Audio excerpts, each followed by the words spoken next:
오늘은 에레미야 38장 말씀입니다. 에레미야가 구덩이에 갇혀서 어려움을 당하는 그런 말씀들이 나오고 있습니다.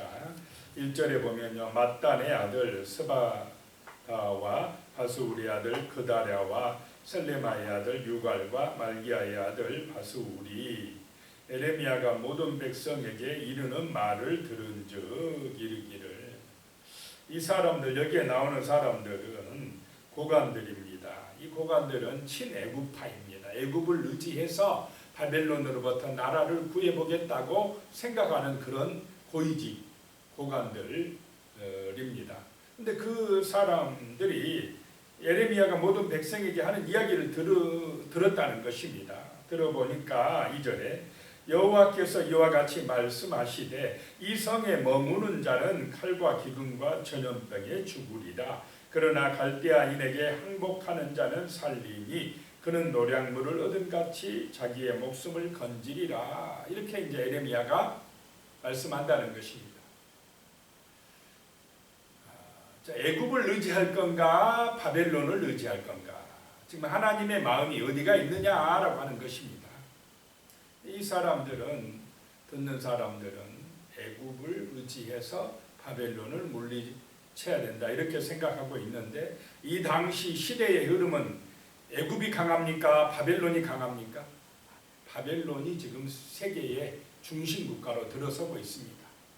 그냥 하나님 말씀을 모르더라도 시대를 보는 눈이 있으면, 야, 이게 어떻게 해야 우리가 예루살렘이 불타지 아니하고 망하지 아니하고 정말 살아남을 수 있을까 판단할 수 있는 지혜가 있어야 되는데 그런 지혜가 없었다라고 하는 것입니다. 영적인 눈도 어두워서 하나님 말씀도 들을 줄 모른다는 것입니다. 예레미야는 끝까지 버티고 싸우려고 하는 사람들은 망할 것이고, 지금이라도 항복하면, 옛날에는 항복하면 그냥 불사르지 않고 죽이지는 않습니다. 너희는 이제부터 우리 바벨론의 속국이야. 우리 바벨론 국가를 잘 섬겨 앞으로. 그러고 그냥 살게 한답니다. 그대로 옛날에는. 그런데 끝까지 거부하고 싸우려고 하면 어떻게 됩니까? 그 성은 이제 싸워서 끝장내고 불태운다라고 하는 것이. 그런데 지금 예루살렘 사람들이 끝까지 우리는 한번 싸워보자 이렇게 하고 있다라고 하는 것입니다. 그러면 너희는 죽으리라 라고 하는 것입니다. 3절에요. 여호와께서 이와 같이 말씀하시니라. 이 성이 반드시 바벨론의 왕의 군대의 손에 넘어가리니 그가 차지하리라 하셨다는지라. 자, 예레미야는 계속해서 수십 년간 지금 바벨론에 뭐하라고 선포하고 있습니까? 항복하라고 선포하고 있습니다. 변함없습니다. 왜냐, 그들이 너무 죄악이 자기중심적이고 우상숭배하고 하나님의 말씀은 거역하고 그렇게 사니까 하나님이 징계해서 이제 새롭게 하려고 하는 하나님의 뜻이 있는데 하나님의 마음을 몰라요. 육신의 생각에 빠져 있습니다. 자기들 생각이 강하다라고 하는 것입니다.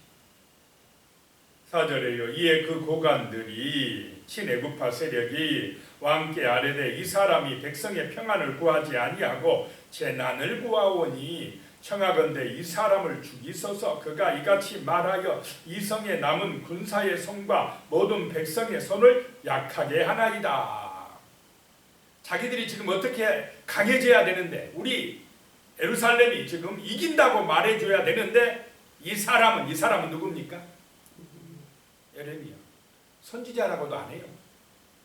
하나님의 종으로 인정도 안 합니다. 왜냐? 자기들 마음에 안 드니까.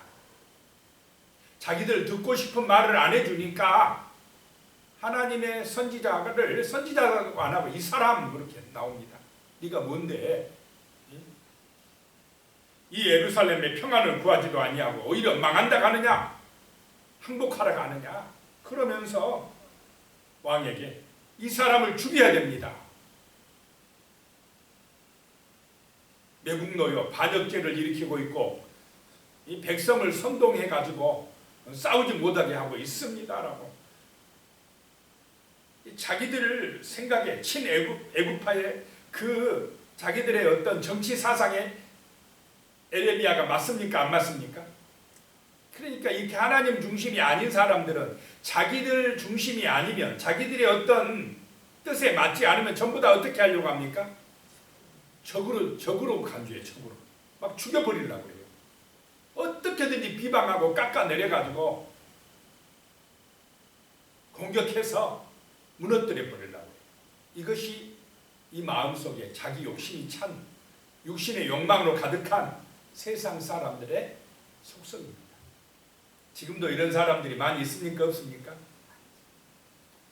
모든 게 자기의 성공, 자기 이익, 자기 중심입니다.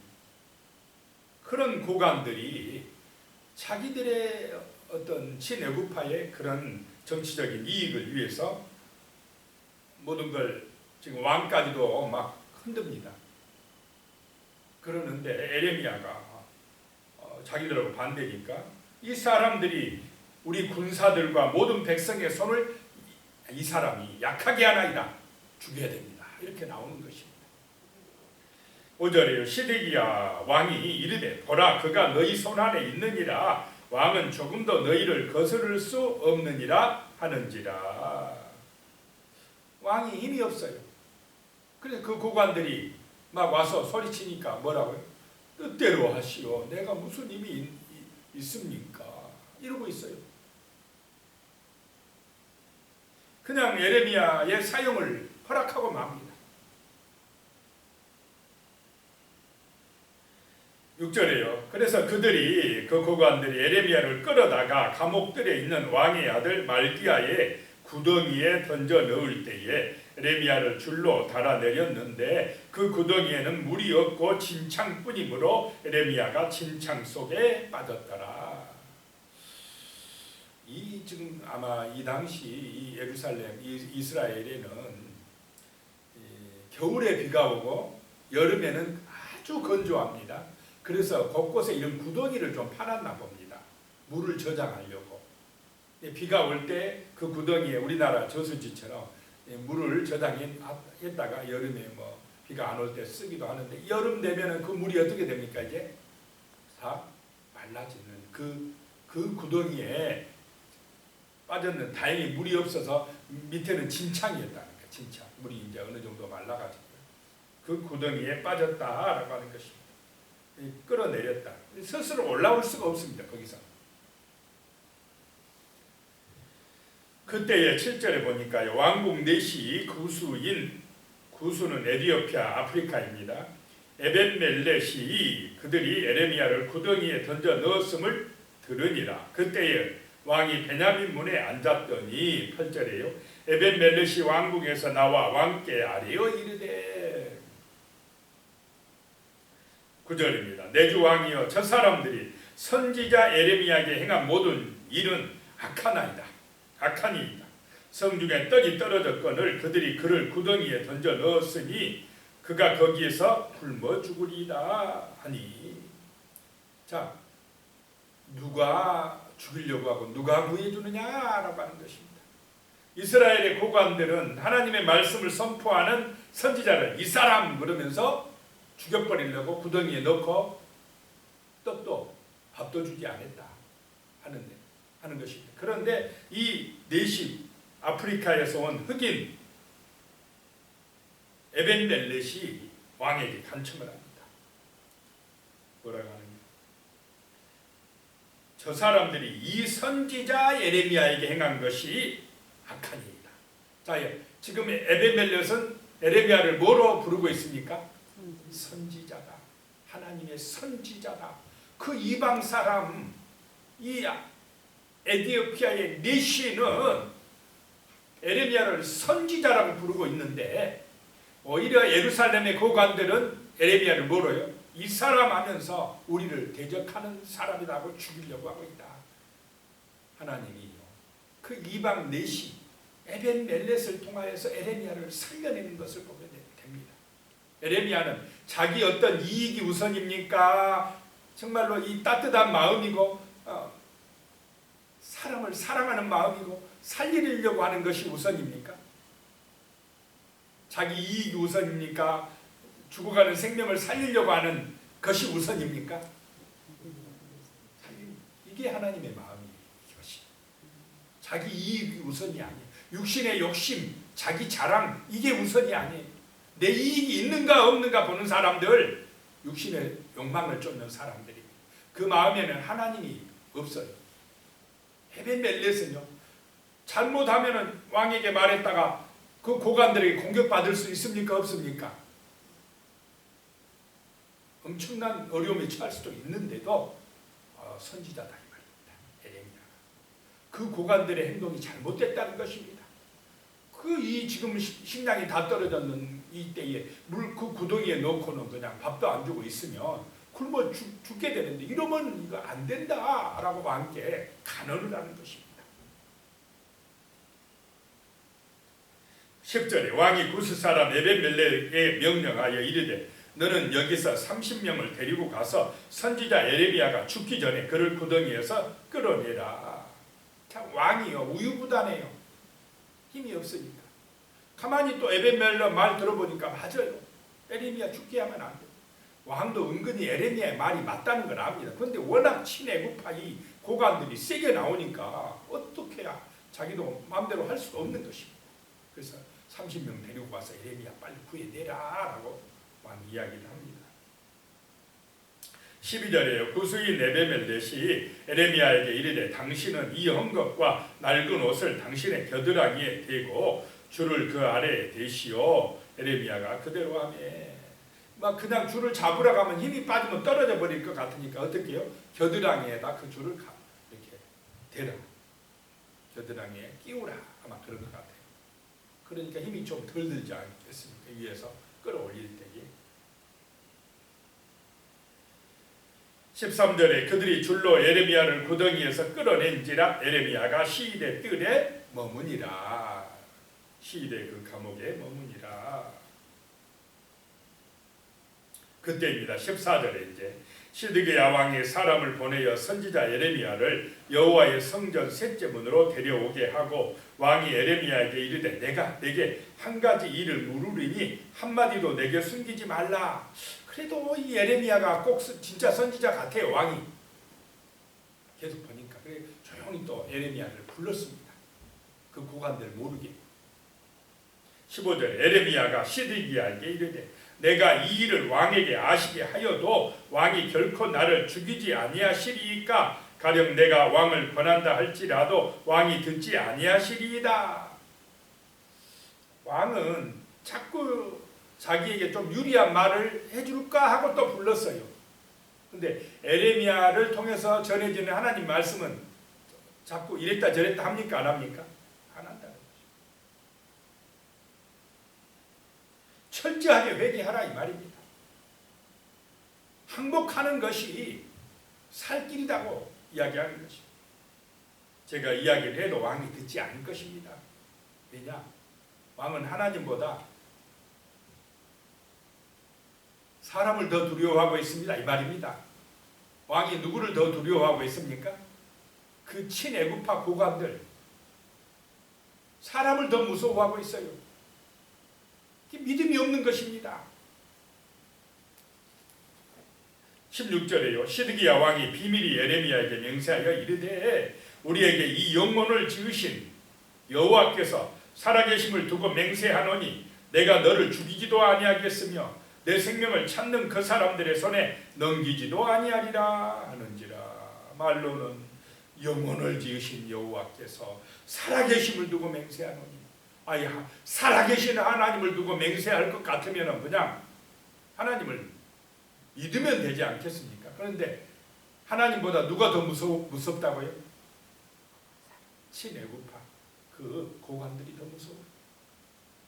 그 사람들의 말이 더 무섭습니다. 사람 눈치를 넘어보는 것입니다. 그러니까 죽어요 이 왕도. 왜냐? 그 육신의 욕망 따라 육신의 이익 따라 자기의 정치 어떤 사상을 주장하는 그 사람들에게 그냥 완전히 묶여버리니까 죽는 것입니다. 자, 이 땅에서도 목소리 큰 사람들이 더 힘 있는 것 같습니까? 안 같습니까? 그 사람들이 더 막 큰 소리를 쳐요. 근데 결국 가면 그 사람들은 무너지게 됩니다. 정말 소리 안 질러도 진리 따라 하나님의 말씀 따라 가는 사람들이 결국은 승리할 줄로 믿으시기 바랍니다. 17절에 에레미야가 시드기야에게 이르되 만군의 하나님이신 이스라엘의 하나님 여호와께서 이와 같이 말씀하시되 내가 만일 바벨론의 왕의 고관들에게 항복하면 내 생명이 살겠고 이 성이 불사름을 당하지 아니하겠고 너와 내 가족이 살려니와. 분명한 하나님의 말씀은 시드기야 왕에게 들려집니다. 항복하라. 그러면 안 죽는다. 예루살렘이 불타지 않는다. 자, 그런데 친애굽파 고관들은 항복하자 합니까? 끝까지 싸우자 합니까? 끝까지 싸우자 합니다. 참이 고집이 있어요. 언제 끝나느냐? 그런 사람들 죽어야 끝나요. 죽어야. 죽을 줄 모르고 자기들이 힘을 믿고요. 자기들의 생각이 옳다고 하고 끝까지 갑니다. 죽을 때까지. 그러니까 구원을 못 받아요. 내가 죽어져야 하나님이 역사하실 줄로 믿으시기 바랍니다. 내 옛사람이 죽어져야 내 안에 하나님의 성령의 역사가 나타나고 은혜가 임하고 기적이 일어나고 내가 중심이 아니라 하나님의 말씀이 중심이 될 때에 우리의 삶의 가치가 달라지고 가치관이 달라져야 인생이 새로워지고 범사에 감사하게 되고 기뻐하게 되는 믿음의 삶을 살아갈 수 있는 줄로 있습니다. 18절에 내가 만일 나가서 바벨론 왕의 고관들에게 항복하지 아니하면 이 성이 갈대아인의 손에 넘어가리니 그들이 이 성을 불사를 것이며 너는 그들의 손을 벗어나지 못하리라 하셨나이다. 분명하게 에레미야가 왕에게 이야기를 하고 있습니다. 19절에 시드기야 왕이 예레미야에게 이르되 나는 갈대아인에게 항복한 유다인을 두려워하노라. 염려하건대 갈대아인이 나를 그들의 손에 넘기면 그들이 나를 조롱할까 하노라 하는지라. 갈대아인에게 항복한 사람들이 두렵다 이 말입니다. 사람은 두려우면서 하나님은 두려워합니까 안 합니까? 이 영적인 눈이 없는 사람, 눈에 보이는 사람은 무서워하면서 보이지 않는 하나님의 말씀은 두려워할 줄 모른다라고 하는 것입니다. 근데 진짜 무서운 분은 누굽니까? 우리 육신을 죽이는 사람입니까? 우리 육신과 영혼을 지옥불에 넣는 하나님이십니까? 진짜 무서운 분은 하나님인데 하나님의 말씀은 두려워할 줄 모르고 하나님의 말씀에 대해서는 순종할 줄 모르고 사람이 두렵다. 혹시 바벨론에 항복한 그 사람들이 나를 바벨론 왕에게 넘겨줘서 조롱할까? 왕이 그들의 손에 넘겨줘서 그 포로된 유대인들이 나를 조롱할까 하노라. 지금 죽고 사는 문제가 달려있는데 체면이 문제입니까? 내가 좀 조롱당하면 어떻습니까? 무시당하면 어떻습니까? 무시당해도 사는 게 중요한데 무시당해도 구원받는 것이 중요한데 그 자존심 때문에 내가 조롱받을까 염려하노라 하고 말씀에 불순종을 해요. 내가 좀 창피당하더라도 내가 정말로 무너지더라도 회개하고 새 사람 되는 게 구원의 길인데 그 알량한 자존심 때문에요. 창피하다고 생각해서 자기 허물과 죄를 회개하려고 안 해요. 말씀에 순종하려고 안 합니다. 끝까지 자기 육신의 욕심대로 나갑니다. 그러니까 처참하게 이제 때가 돼서 무너집니까? 안 무너집니까? 비참하게 돼버립니다. 23절에 보면 내 아내들과 자녀는 갈대아인에게로 끌려가겠고 너는 그들의 손에서 벗어나지 못하겠고 바벨론 왕의 손에 잡히리라. 또 내가 이 성읍에 불사름을 당하게 하리라 하셨나이다. 자기 아내와 그 자녀들이 끌려가는 것을 보고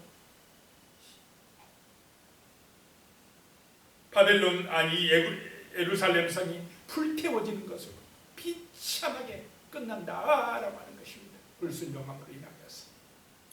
정말 우리는 내 육신의 뜻대로 내 고집대로 내 이익 따라 가는 길은 이렇게 패망의 길임을 기억해야 될 줄로 믿습니다. 우선은 조금 힘든 것 같아도요, 때로는 자존심 상한 것 같아도 내가 죽고 이 말씀을 따라 순종의 길 갈 때에 거기에 생명의 은혜가 임하고 구원의 길이 열릴 줄로 믿습니다. 오늘 말씀 기억하시면서 같이 기도드리겠습니다. 하나님 아버지, 참으로 우리는 내 육신의 욕망 따라 내 이익을 따라 자기 우상에 빠져 살아가는 세상 사람들의 길을 가지 말게 하여 주시옵소서. 세상은 정말로 이제 하나님의 권세도 무시하고 있습니다. 말씀의 권세도 인정하지 않습니다. 정말로 어떤 권위도 인정하지 아니하려고 하고 자기 뜻대로 자기 마음대로 자기의 영광만을 위하여 살아가려고 하는 그런 세상으로 치닫고 있습니다. 그러나 우리는 이런 세상 가운데서도 살아계신 하나님을 인정하고 경외하며 하나님의 말씀을 우리의 삶의 가치로 삼고 믿음으로 순종하는 그런 겸손한 믿음의 길, 은혜의 길을 갈 수 있도록 도와주시옵소서. 그것이 구원의 길이요, 그것이 심판에서 면제받는 길이요, 그것이 이 땅에서 우리가 부족함이 없는 승리의 길을 가는 길인 줄로 믿습니다. 주여 도와주시옵소서. 육신의 욕망 따라 교만의 삶을 살지 말게 하시고 하나님의 말씀을 따라 겸손한 삶, 성실한 삶, 정말로 하나님께 영광 돌리는 그런 아름다운 삶을 살아갈 수 있도록 도와주시옵소서. 믿음의 삶을 살아갈 수 있도록 도와주시옵소서. 하나님의 말씀을 묵상하고 그 말씀이 나의 삶에 정말로 생명의 길이 되는 영혼의 정말로 빛이 되는 삶을 살아갈 수 있도록 도와주시옵소서. 예수님의 이름으로 기도드리옵나이다. 아멘.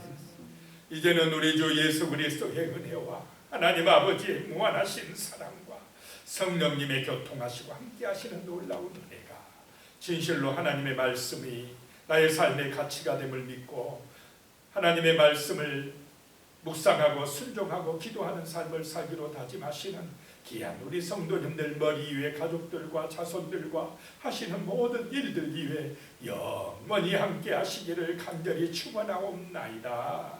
아멘.